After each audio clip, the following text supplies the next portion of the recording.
Hello, everyone, and welcome to Rethinking Assessment in the Age of AI, Practical Strategies for Educators. My name is Elvin Freitas. I'm the Vice President of Pangram Labs. And a few things before we get started. Just want to let you know that this is being recorded, so we will send this out to everyone who registered, so you have all of the information for you in your inbox. And if you have questions, please feel free to ask the questions. We'll try our best to get to them as much as possible. So sit back, relax, enjoy, and I'm going to introduce to you now the CTO and co-founder of Pangram Labs. He is Bradley Emmy. Bradley, go for it. Hey, thanks so much, Elvin, and to our audience, thanks so much for joining us today. Today we've got a really exciting presentation. We've got our guest, Jason Gulia. Jason and I met about 2 months ago. Jason is one of the eminent leaders in how to use AI well in the classroom, and you can find a ton of his content on LinkedIn, among other social platforms. Here at Pangram Labs, we are an AI detection company, so we focus on being able to identify when AI is used in student writing, and largely, teachers are using us when students are using AI the wrong way. And we seek to help educators figure that out and have meaningful conversations with students. But so much of what we talk about with educators as well is not just how to use students are using AI the wrong way, but how do we actually teach students to use the AI the right way?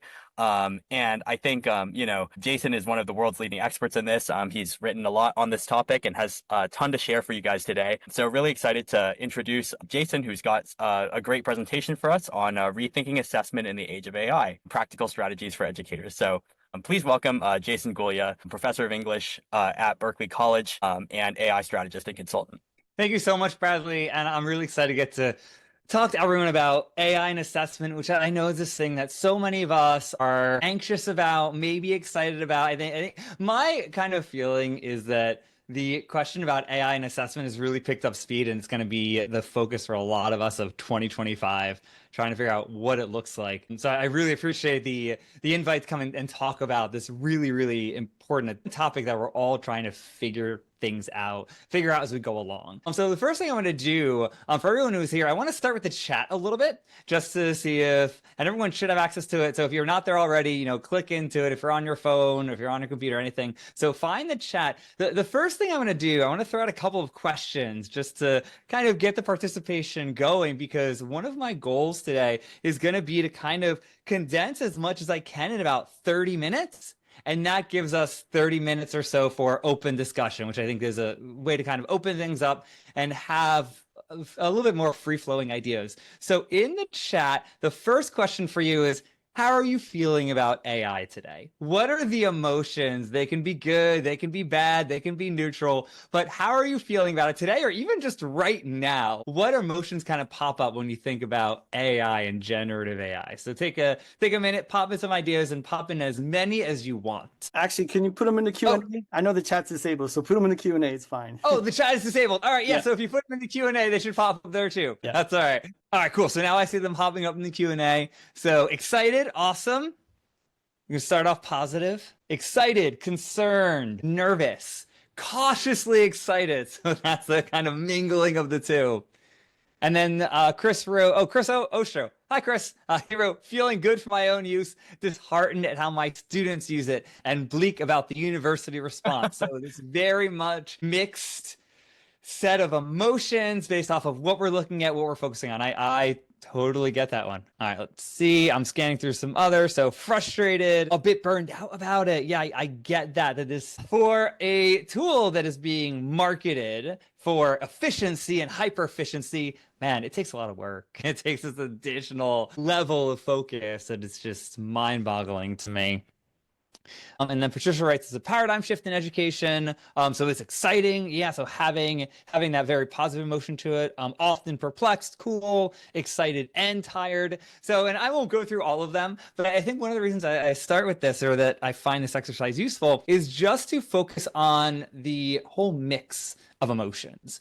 And one of the reasons I kind of changed the question to focus on right now, maybe not even just today, is that in an individual day, for anything like me, you go through these different emotions. You might use ChatGPT or a similar program and think, all right, this is great. I got this done. This was efficient. Awesome. And then you go online and you read about deep fakes and you become concerned. And then you go and you suddenly are in a school meeting or a university meeting, and maybe you're concerned about how you're responding, or maybe you're worried that you're not responding. And so I think it's so easy to put everyone in these camps, between pro AI and anti AI. But in fact, I think so many of us are in the middle or are going between the different poles. And I think that's really, really helpful to think about that. And I don't want to blow up Q&A too much, but I'll blow it up for another like 30 seconds. So my second question, now that we have those emotions there, is what are your thoughts? I know I haven't gone through anything yet, but this is sort of a pre-quiz. What are your thoughts about AI and assessment? So you can approach that however you want. You can put in an emotion if you want, how you're feeling about the future of assessment in an age of AI, or if you have an idea how it can be used, anything like that. But just thoughts on AI and assessment, just pop them in the Q&A. I know this question is a little bit more difficult, so I'll give everyone another, a little bit more time. All right, cool. So Chris Rogers says we need to universities, higher education in general, need to make a drastic shift in how they're assessing, what they're assessing. Cool. So this sense of a big shift isn't being necessary. AI renders obvious how shallow traditional assessment has always been. So I like that answer for a couple of reasons. One, it kind of focuses on AI being a push to rethink assessment. And also it focuses on the fact that this is nothing new, that in some ways we should have been rethinking assessment and how we were going about doing it and what we were assessing probably 5-10 years ago, even further maybe. Here in another 30 seconds or so. Yet we need to radically rethink the how of assessments and why of assessments.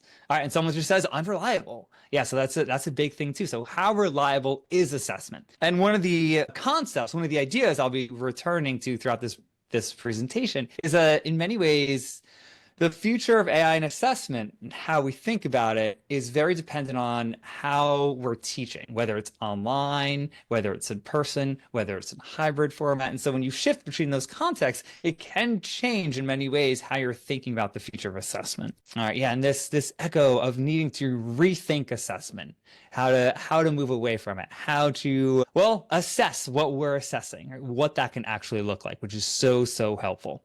Yep, and I'm not going to get through all of these. Assessment redesign, cool. So if you have more ideas popping in there, feel free to use that as a space to work through them. And then I am going to pop into my slides for a little bit and show everyone a few things. Actually, I had a quick question. So if the chat is disabled, can people see if I put a chat link in there, or will that be invisible? Yeah. I actually just enabled the chat for everyone, so I think hopefully we should be good now. All right, cool. So I'm going to change it to everyone. All right. So what I just put in, Alex, we can speak. All right. So the chat is indeed live. Sorry about that, guys. That splits it a little bit. Yeah. I mean, I get it. Zoom has so many different settings. And I didn't ask if chat was enabled. So that's on me. All right. So in the chat, I just put the link for the presentation that I'm about to go through. And so I do that for a couple of reasons. One, if it makes sense for us to fast forward a little bit, you can go through everything on your own time. And then also, if there are any links that I show you, so anytime you see an image on those slides, click on it, it will bring you to the link. So all the links are directly in there. So everything should be visible to anyone. You shouldn't have to sign up for any accounts, do anything like that. So you can kind of get the whole presentation on your own after. And if you need any of the links, they're all there. And if you do need it and it's not working for whatever reason, reach out to me and I will send it to you. All right, yes, and I'm not the only Gamma user apparently. As people wrote in the chat. All right, so I'm going to take 1 second and share my screen. All right, so I am going to be thinking obviously about how we can rethink assessment. And my goal in this presentation, I know it's in the subtitle, but I don't have it here, is to make the strategies as practical as I can. So I'm going to give you a couple of strategies, a couple of techniques that I use in my classes, and they are fully adaptable. So when I go over them, I will give you either a Google Drive link, or I may give you access to a chatbot. You'll see in a second, and you can use those however you want. Feel free to take them, feel free to copy them. If you want anything else, any more information related to those materials, let me know. But anything that I share here, you can take, you can use, and you can adapt for your own purposes. And I'm going to start off with a qualification. It is that everything I'm going through today is part of a process, not a product. I haven't figured this out yet. I don't think anyone has figured this out yet. Many of us are trying to figure out how to adapt assessment into this new environment, this new culture, because in many ways, AI is a cultural technology that's changing how we interact with information, things like that. But I don't think anyone has a finished product yet. So I am going to go through some things that seem to be working in my classes, and I am constantly rethinking them, and it is part of a larger process. So nothing you see in this presentation is a finished product. They are things that I'm still working through, still creating as I go along. So I want to talk a little bit about, and this might be obvious for some and not so much for others, but I want to think a little bit about why AI is challenging assessment this way. For many of us, myself included, traditional assessment was very product-based. When I took a college course, one of my professors, anytime, so I'm old enough for this to be the case, we had to print out our papers and bring it to class at a specific time. If you weren't there, if you didn't hand it in, you got a 0. So you had to print it out, staple everything, go there. And my professor actually, before he read anything, took a blank sheet of paper and covered everyone's name. And the idea was to make the process of grading as objective as possible.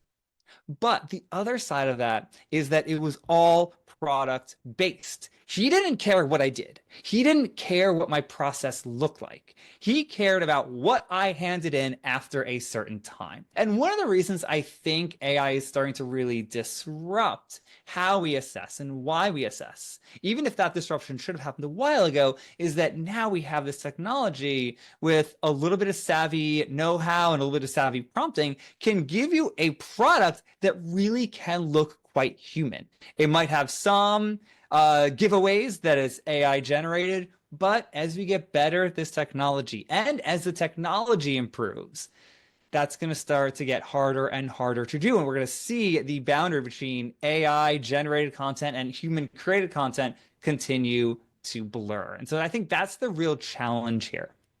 I'm going to talk about that more in a little bit. So one of the things I'm going to start off with is saying that if you are in a classroom and actually in the process right now of rethinking assessment, don't feel like you need to do it all at once. There's all this language, and there's nothing wrong with it. There's this language about needing to completely change how we assess from the ground up. We need to change everything. We need to change what we're assessing, how we're assessing, and why we're assessing. And I get that. And in many ways, I think that is true. But at least from my experience, it's very difficult to act on that. There's something paralyzing about that idea. So I actually take a 4-step approach. And step number 1 might seem silly, but I really need it.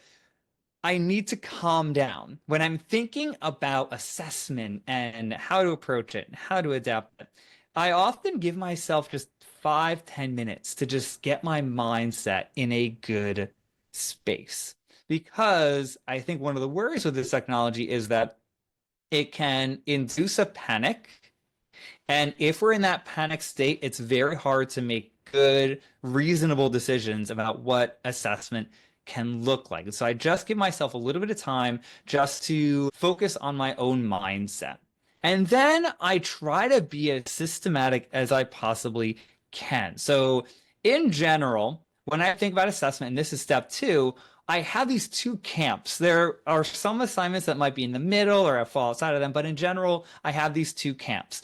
One camp is full of assessments that can be patched, right? So I don't have to rework them from the ground up. I might be able to rethink them in 15 minutes or half an hour, right? This is something that I know it's not going to be long term, it's not going to be permanent, but it's okay for right now. And there's a space for that because all of us in this environment have deadlines, because I can say, you know, I want to rethink all of my assessments at the same time, but in the end, I need assessments I need to roll out this week or next week, right? And so I have these deadlines I need to stick to. So really focusing on which ones can be patched. And then every semester, I try to think about one, maybe two, depending on how the semester is going, that need an overhaul, that I need to rethink. I need to come up with a new approach for. So step number 2 is just figuring out which assessment is in which group. Step number 3, and this is such a personal part of the process, I come up with a deadline.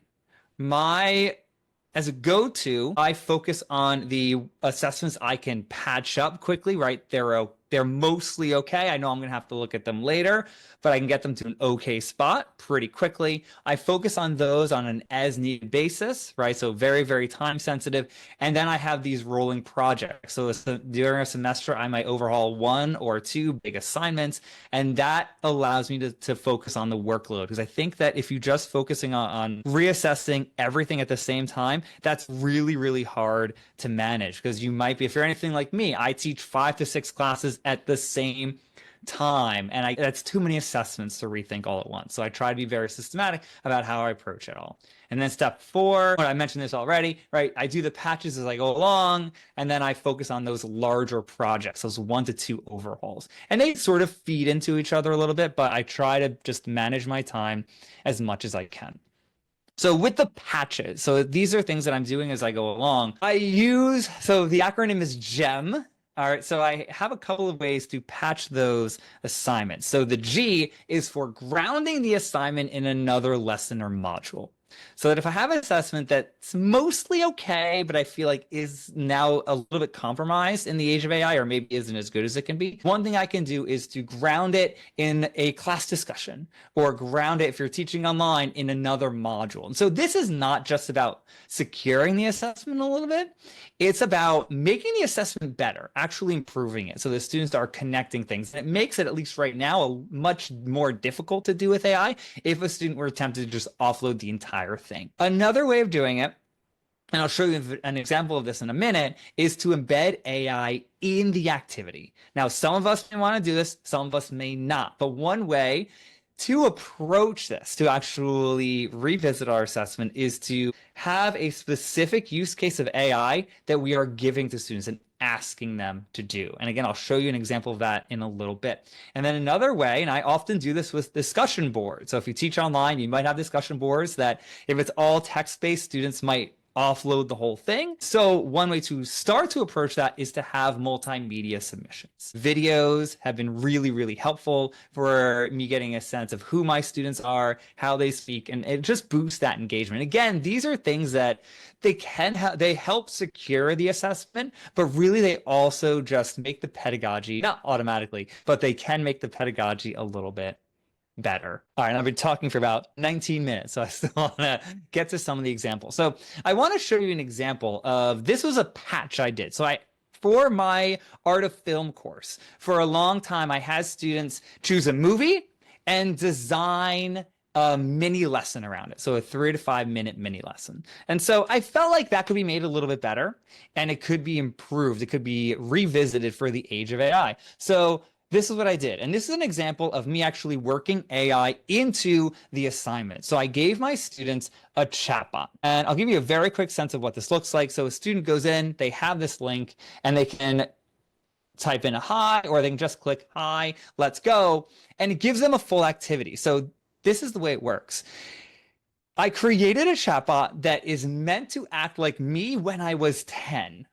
When I was 10 years old, and all of my weirdness, all of my characteristics, as much as I felt comfortable with it. And students had to teach it. They had to go through, and as you ask here, it gives them full instructions, it asks for any questions. And you can see it has these this set of steps built into it. So then a student is prompted to do a 1 to 2 paragraph summary. It's going to actually ask them to give the lesson, and it has a back and forth. So I'm going to show you an example. And again, you have, oh, there we go. That's all right. So you have the full PowerPoint slide, so you can look at this on your own too if you want to read through it more. But this is a version that a student did. And don't worry, I got the okay to share this. So a student went through and they shared the entire chat. So you can see that the student went and they started it. I don't have any questions. They give a synopsis of the movie Nope. That's the movie they chose. That's the movie they want to do a mini lesson on. And they went and let's see. All right, so you can see this is talking sort of like 10-year-old me. So the alien eats people just like Hollywood eats people. Kind of gross, but okay. But why do we need an alien to show that? These are the sort of questions I would ask. Why? Why? I was a typical 10-year-old. And so I can actually see how my student responds. And there is a huge gap here. Some students knew how to do that, knew how to redirect the AI bot acting like a 10-year-old me, and some of them really, really struggle with it. And again, you can take a look at this on your own. It is a full set of interactions. And I tell my students not to stop until they get to the feedback. Now, at the end, it actually gives feedback on showing the value of the lesson, responding to questions and ideas, and making the lesson easy to understand, and gives them a basic score. And so this is not meant to grade them. This is not a final grade. This is to help them with the reflection. So one of the reflection questions is, did you agree with it? We got a question. Yeah. Oh, yeah, go ahead. Yep. Yeah, the question is, did you set up your mini Professor G chatbot with instructions that it does not search for any additional information aside from what the students give it? I did it very, very quickly, and I can show people the prompt too, and that's something that you can sort of like play with, and it depends on the activity. I did tell it to focus on only what they gave it, although it had some contextual knowledge of the movies, so something happened there, but you can and depending on if you wanted to imitate, if you wanted to create a version of this for yourself, you can certainly do that. I would just, sometimes the AI listens, sometimes it doesn't. Yeah, maybe more generally, when you're kind of designing an assessment using a chatbot, how do you prevent the chatbot from just giving the answers away? Yeah, at this point, very set instructions. And there's no foolproof way of doing it. I mean, this is something that I talk to my students about. I let them know about the activity. And one of the things that I say is that sometimes it might misfire. And I did have chats that I look at, oh, something didn't happen. And often the student knows and is able to repivot. And that's helpful for me to see. And then also giving them some context about how this is being used. And one of the things that's useful about this activity is it kind of breaks the magic a little bit. That if a student sees that something happens or just does it right away, that becomes a chance for us to talk about it. I didn't have any examples in this round of the AI bot just giving the answer. Because I think it had enough of a context, enough of a prompt that it didn't do that. I could see, depending on the prompt you write, that happening, and then you just sort of reassess. Are there other questions, or? Looks like we have one more, which is how do the students turn in the assignment? Oh, they just gave an entire chat link. So I had them do this through ChatGPT. So you can, in the upper right, it's not here because I'm within a chat already, but in the upper right, you can just create a link and just share the entire thing. And I just had them send that into our LMS, and that was it. Nothing too crazy. Yep. And then last question, looks like, how do I learn to create a bot? Are there any tips or resources you'd recommend? Yeah, I mean, I can certainly, if anyone wants, I can send you the full prompt for this. And part of it too depends on what you have access to. There are quite a few courses and materials, and I can find these and send the links if people want, for creating a chatbot through ChatGPT, so creating a custom GPT. But if you don't have access to that, if you don't have access to the paid version, you can also use Poe is another good one. So that one actually has a pretty good free version. So that's a pretty easy way to create a chatbot. And then from there, the big thing is just iterating, just coming up with a prompt, seeing how it goes, and changing as you go along. But I can certainly find, if people want courses and stuff like that, they're certainly out there. It just takes a little bit of searching. I thought I briefly saw someone raise their hand in the audience. If not, we can move on, and feel free to drop your question in the chat or raise your hand again. Yeah, and then my goal is to kind of wrap it up in the next like 5-10 minutes, and then people can have like 20 minutes too, and people can jump in as well. So I'm going to very quickly pop back into this and do full screen. All right, so that was the patch. So that's an example of something I was able to have up and running probably in about half an hour. It was in addition to what I was already doing. I already had something set. I already had students giving a lesson, right? And so this was just creating something that they had to give the lesson to. And now I want to talk about those overhauls. So when I'm going through a semester and I have those 1 to 2 overhauls that I'm doing, which are really about kind of rethinking the entire assignment, I have some questions, right? These are the ones I kind of use to figure out how I'm going to do it. So question number one, how can I prioritize in-demand skills? So what am I assessing for? What skills do I want students to really work on?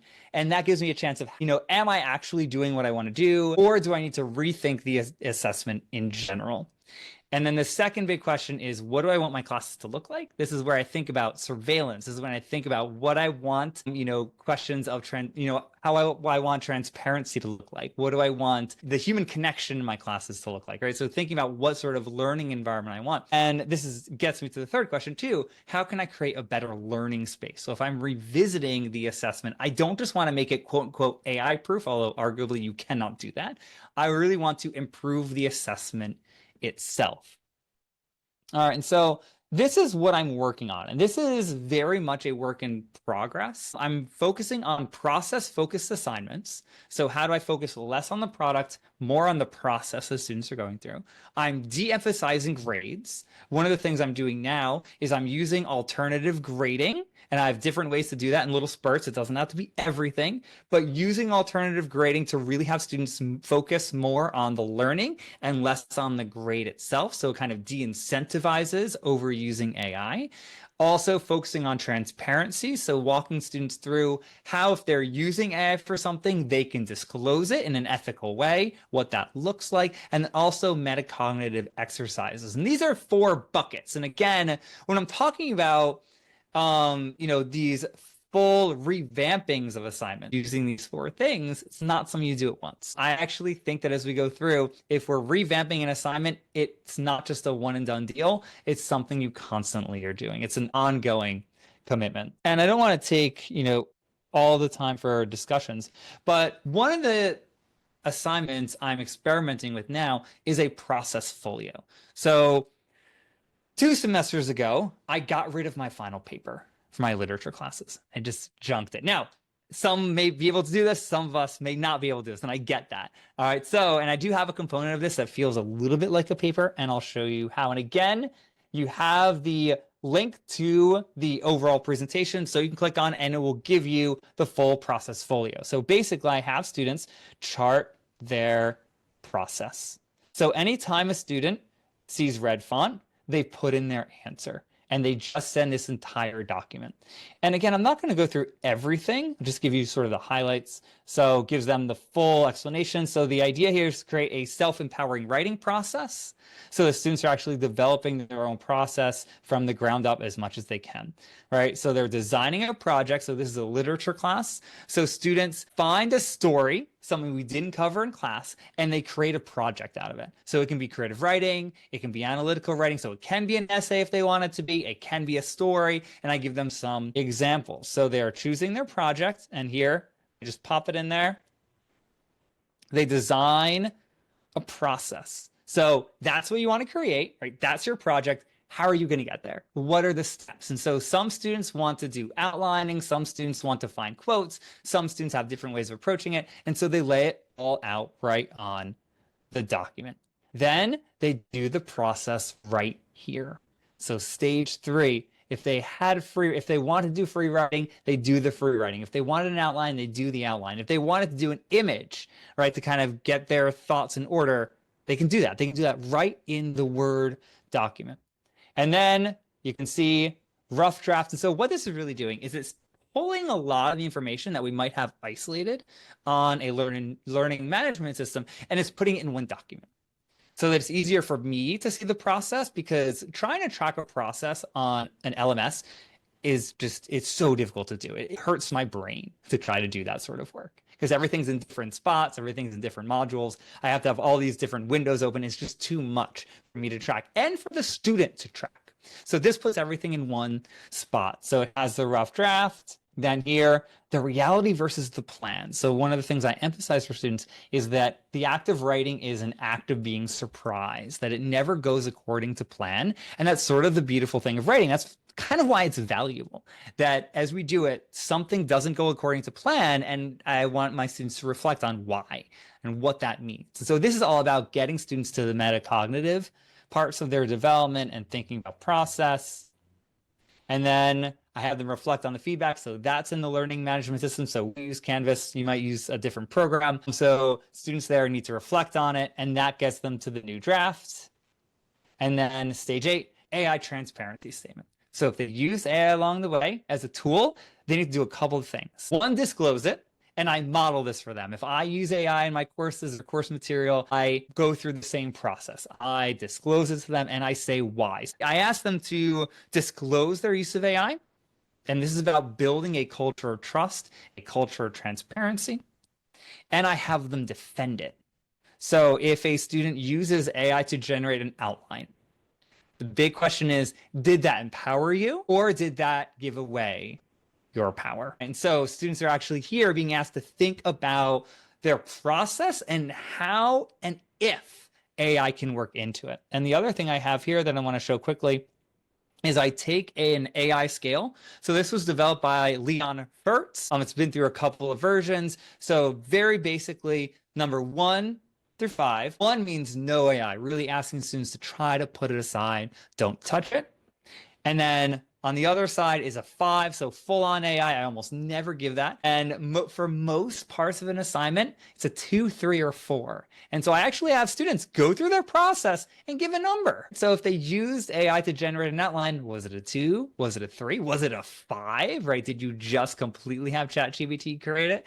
And so no, this is not foolproof.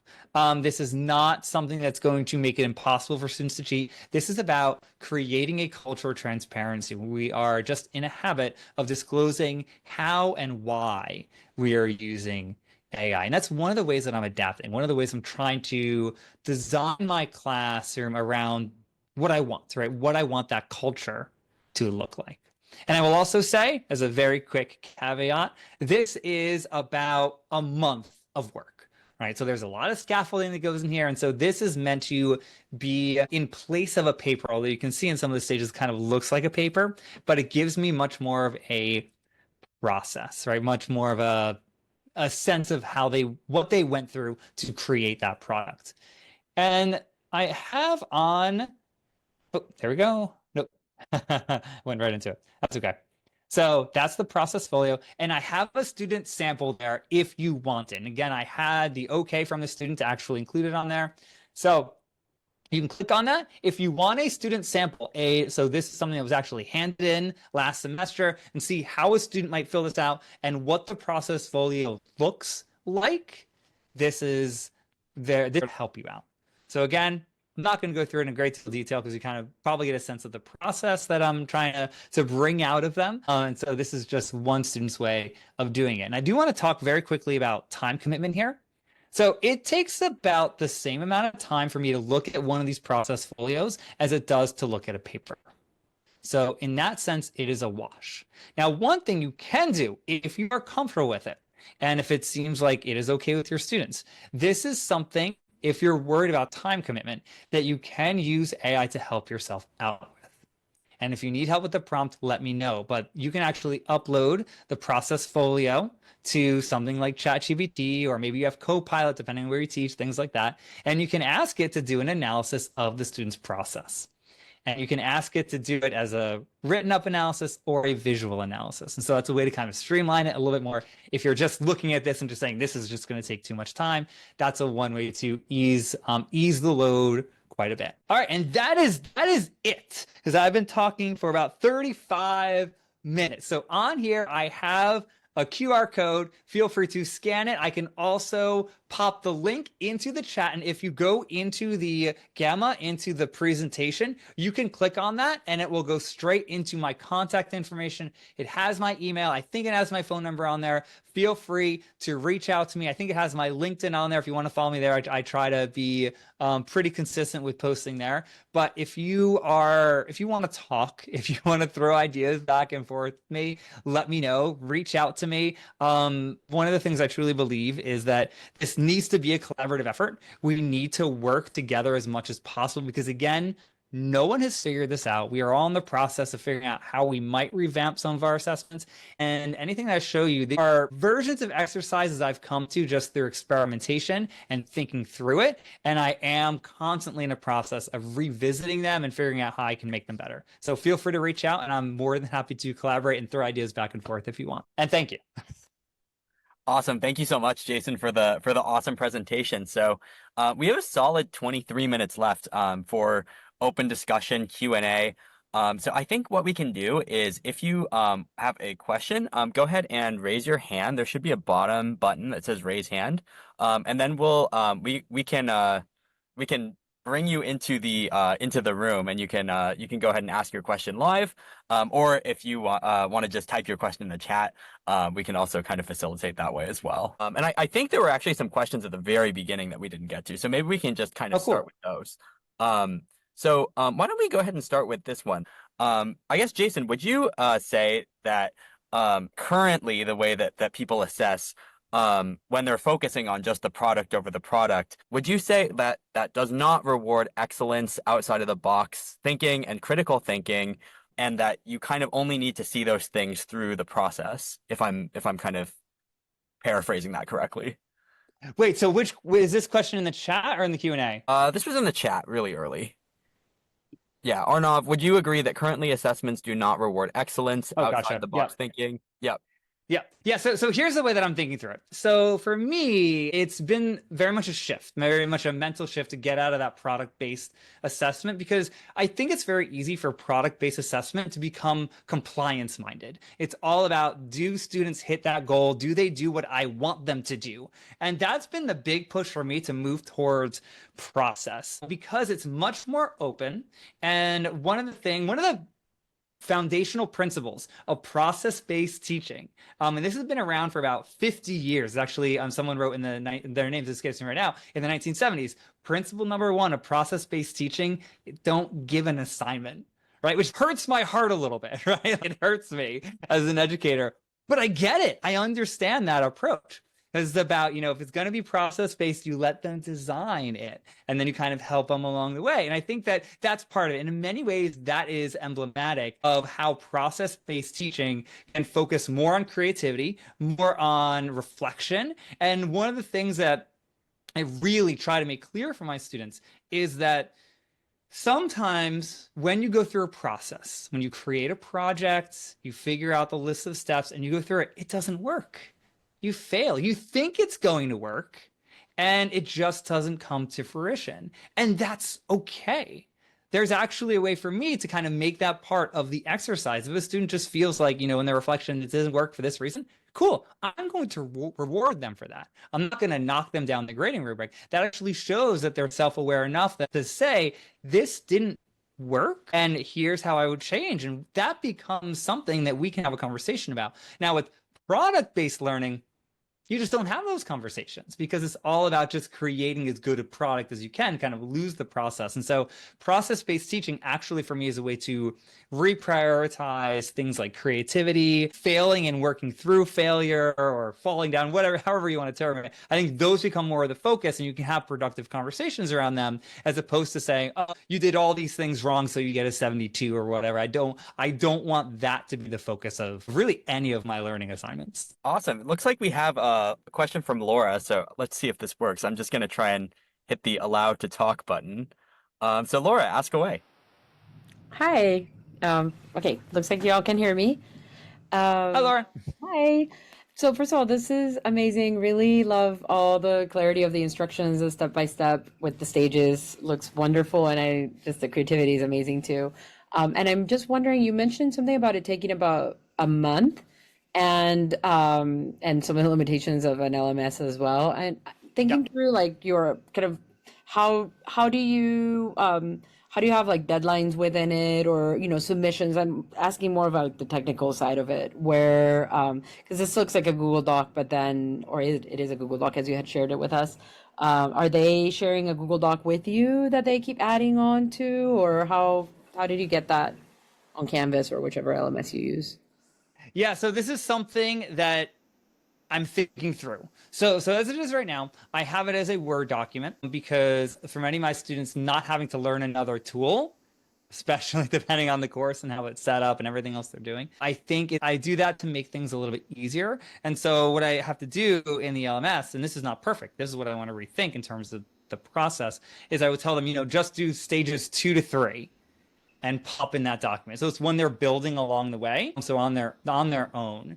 In a perfect world, I'd be able to kind of build the process folio along with them. So just, do this and actually be a shared document. That's proven to be very much a challenge technologically. So right now I just have it as a Word document, and they just do, I'll say do steps 1 to 3 and share what you have. That gives feedback. And then for the next one, 4 to 5, and kind of break it up that way.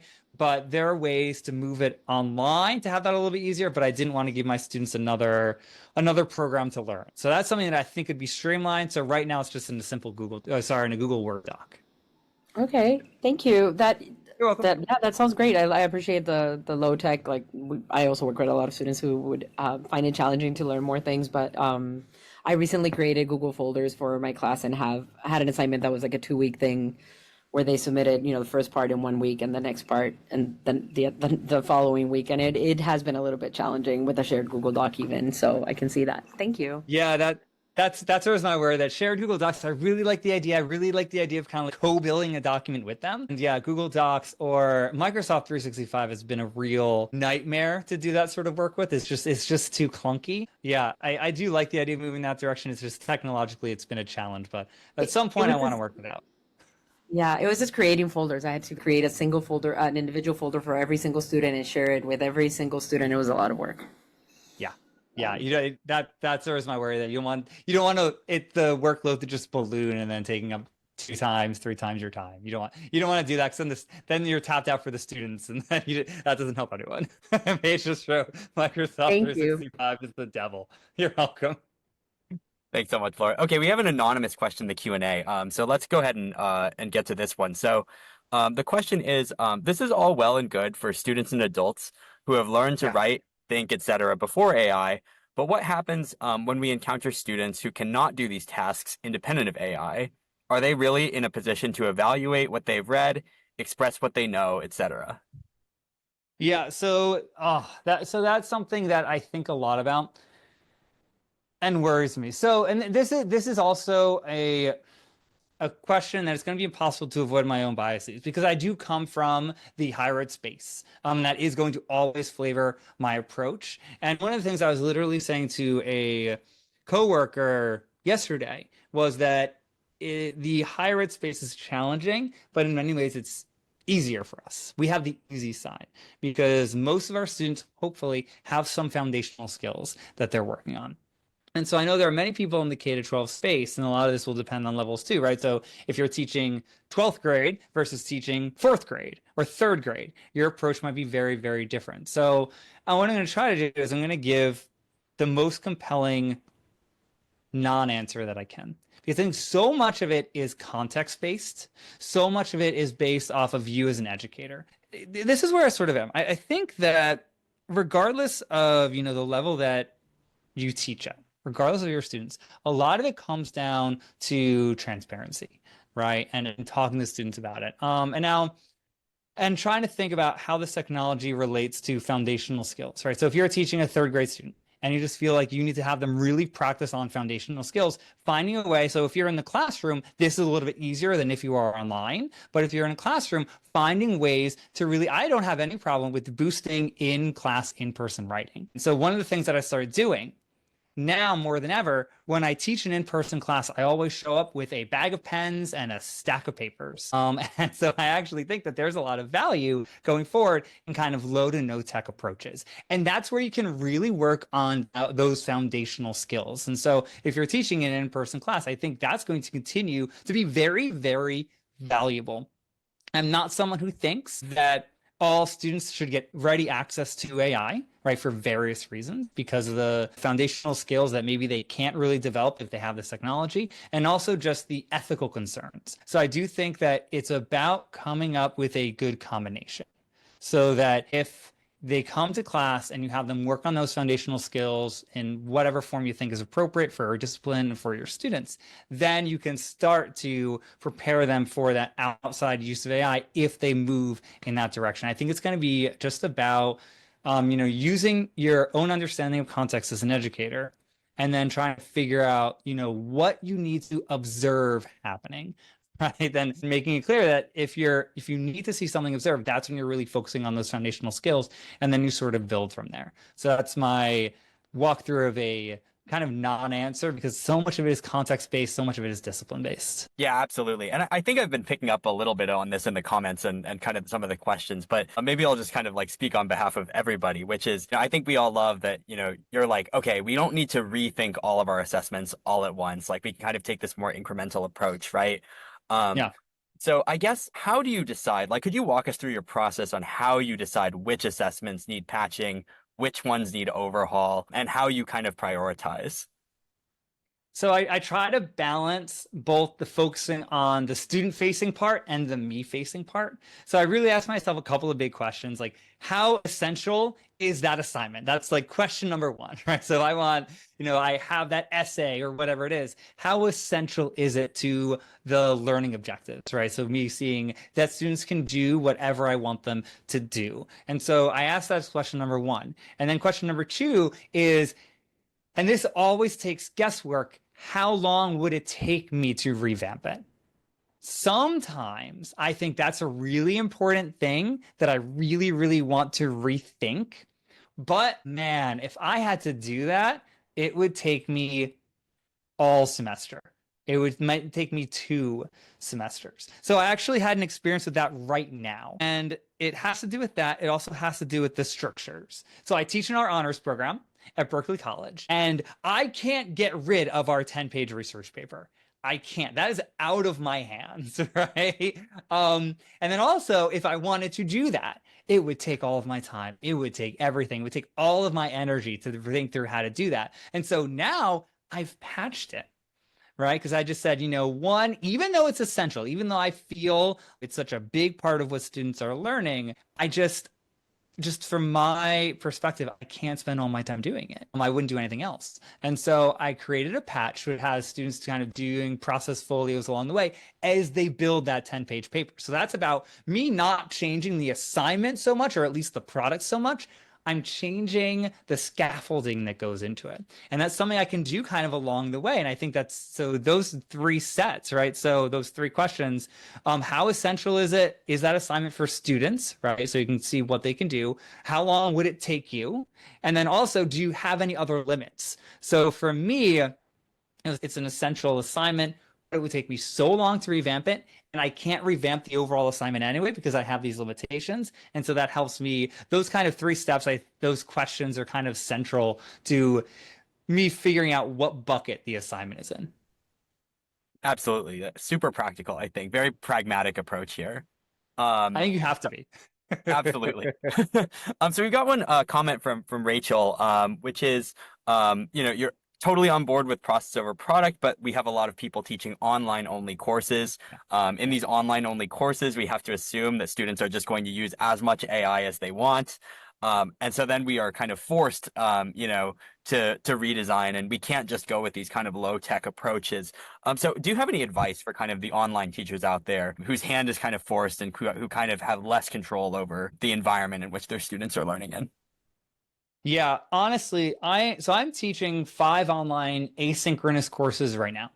And if there's a space that was really difficult to be in, I think this is one of the big ones. So if I wanted students to hop on mandatory Zoom, I'm not allowed to. I'm actually not allowed to do that. Everything has to be developed so that students can do things at 3 a.m. if they want. And so that sort of environment is incredibly challenging. So, tip number 1 is really just trying to, as much as you can, build this culture of connection. Now, it's not going to completely push against abuse or misuse of this technology, but creating a relationship with students as much as you can is one of the reasons I do on week 1. I do videos of myself. I have them upload videos. It creates a little bit more of a culture of transparency. And then also the other thing I do is just, because I teach college, just being very, very clear with them about what expectations will be. And then another thing that has really, really helped is front loading the conversation about ethics. Right. So I teach writing. And so one of the first things I have my students do is I give them 3 scenarios. So I give them learning scenarios and I walk them through, so so Amy is trying to write this thing and is having some trouble with it, right? So you kind of create a learning scenario with them and I ask them about the ethics of it. And so that kind of front loads that. So again, it's not going to catch every student, but it really makes it clear that how we use AI to write, if we're using it at all, has this ethical component. And then the other thing that I've learned to do a little bit with online asynchronous, and this comes back to that GEM model I mentioned. So either you ground it in another module, or you embed AI within the assignment, or you have a multimedia component. That does work work in general for an online asynchronous course. So if you're worried about securing assessment, at least a little bit, one thing I highly recommend is the Swiss cheese approach. So basically what that means is that any assessment you create is going to have holes in it. Right? So it's going to be a single piece of Swiss cheese. So what you don't do the same kind of assessment and just layering it that way because that hole is just going to go through. You can still travel to the other side. But if you create different kinds of assessments and layer them, right? So you have multimedia, maybe for one assignment, maybe for another, you embed AI in it, maybe for another, you ground it in another module. And so then you start to see those holes cover each other up. And so you kind of switch up, you diversify the forms of assessment. And again, you're never get to the point you completely secure it. But it does start to, even in an online asynchronous environment, start to make it a little bit easier to see what students can do and what they're struggling with. And I really do believe that it's about diversifying, it's about finding these different ways of bringing AI in or not bringing AI in. And I think that that's very much the case for even online courses. Absolutely. Yeah, I mean, Swiss cheese approach, like we've talked a lot about it in our other kind of Pangram resources and et cetera. It's like you should never just rely on, one form of assessment security, because students are smart. They'll always get around things. And so, constantly kind of changing your parameters is definitely one way to stay ahead. I think that works for online or on site. Yep. We have another anonymous question, which is, in addition to reworking assessments, have you also started reworking goals and outcomes? In the process of doing that now. I mean, one of the big things is that there's so for me, if I want to change some things in a course in terms of outcomes, I can sort of do that, but there's also the department levels, there's the college level, because it's colleges, as all of us in schools too, it's all sort of linked together. So, and this is where I try to figure out what's within my control, what I can change, and what I can't. So, and I actually have to respond to an email later today for our honors class, actually, should we be changing the learning objectives? And that's where I kind of weigh in and sort of do that. So one of the things that I try to do is, even if I can't touch the learning objectives, right? I can't touch the learning goals for the course, I can find ways to link the skills that I really want to prioritize now for the age of AI to them. So even if metacognition isn't formally in that learning objective, I can usually link it there. I can usually say, well, metacognition does this, or an understanding, a self-understanding of our process, right? If I want to prioritize that, I can usually link that to goals that are already there. And then when I have, the chance to rethink those learning objectives in a more concrete way, then I can really bring those in. So I think that it's just a matter of me for figuring out how I can align my kind of new goals with things that are already in place in the course, because you don't have to reinvent the wheel all the time. Usually you can make that link happen. At least that's been my experience. Absolutely. And maybe this is kind of a question for myself, which is, how much have you seen the goals and outcomes of your own classes kind of change with AI? Do you feel that that the actual goals and learning objectives now are different because of ChatGPT and AI? Yeah, I think they are, and a lot of times it's implicit. And one of the things that I try to do is I try to make it as explicit as I possibly can. And when I get new students, one of the big things I try to do is to hit those learning objectives, or to hit the new learning objectives. Really, for me, it's got to be a focus on learning. And it's so obvious, right? And I think, well, of course, you're in a classroom, the focus should be on learning. But for a lot of my students, it's not. And they're very honest about this, right? I will always ask my students, why are you here? Right? Why are you in college? Why are you in this class? And I think that I'm always surprised, I guess I'll say, by how many students just say, I'm here to get a degree and a job. I'm here for the credential. I am here because it is required or because it was an elective that worked with my schedule.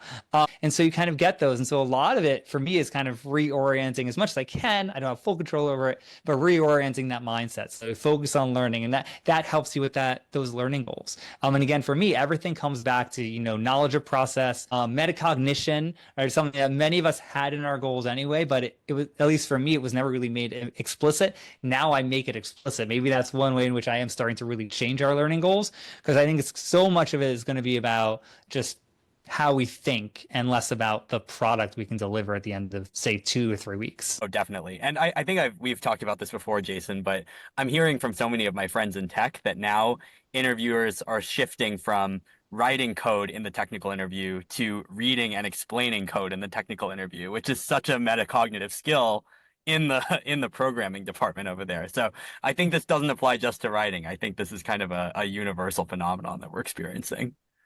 Yeah, and that's a big thing too. I think that one of the things that has changed, it's been changing for a while, but I think at least for me, AI has accelerated it, and thinking about all this stuff has accelerated it. One of the things I make as clear as I can with my students is that my writing courses aren't really about writing. Writing is a technology for showing thought, but it's just a single technology for showing thought. Right. And so I kind of make it clear that actually there are these other skills that are relatable. So many students, one of the reasons that I have students who might overly rely on something like ChatGPT is that they're just thinking about the act of writing. They're not thinking about the fact that there is something metacognitive about it. There is something that you're actually working, and there's a reason you do the process, even if AI could create that paper. And that's been the big shift for me. I'm trying to make it clear that my writing classes aren't really about writing. They're this other thing. And sometimes that makes sense to my students, and sometimes they've never been told that before. That's sort of a big shift for them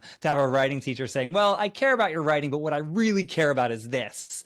And that's been a big shift for me. And it's been a long time coming, but I think that AI has forced me to be more explicit about it. Oh, definitely. And I think communicating that to students is so important, because I hear so much learned helplessness where students are just like, oh, there's no way I could turn in anything that I write because AI is going to do it so much better than me. But I think when students understand that that's not really the point, that it's really just a vehicle to show your thoughts, and that's what we really care about. We don't care if the writing is quote unquote like perfect. Then I think students feel much more freed up to use their own voice. Yeah, and this brings me back to an earlier point someone made about, I think it was in the first few minutes, about traditional assessment.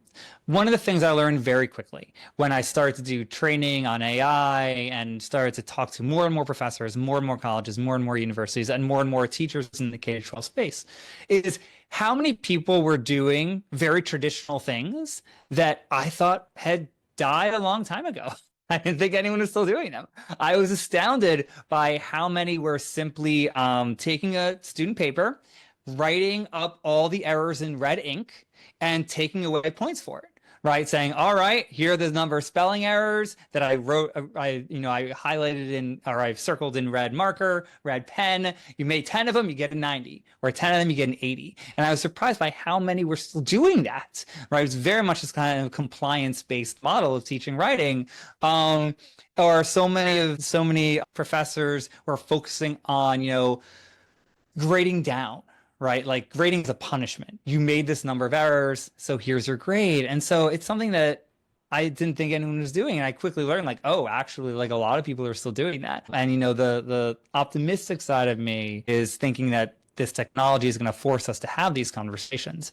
I've never had as many conversations about alternative grading, about ways of creating student community and classroom community. I've never had those conversations as much as I have over the last couple of years. And I think part of it is that we now have this thing that forces us to really revisit what we've been doing for a long time. Awesome. So we are 2 minutes over the hour, but I guess, Jason, do you have any parting thoughts on AI and assessment? Yeah, and the last thing I'll emphasize is just how collaborative this exercise is, and how context specific it is.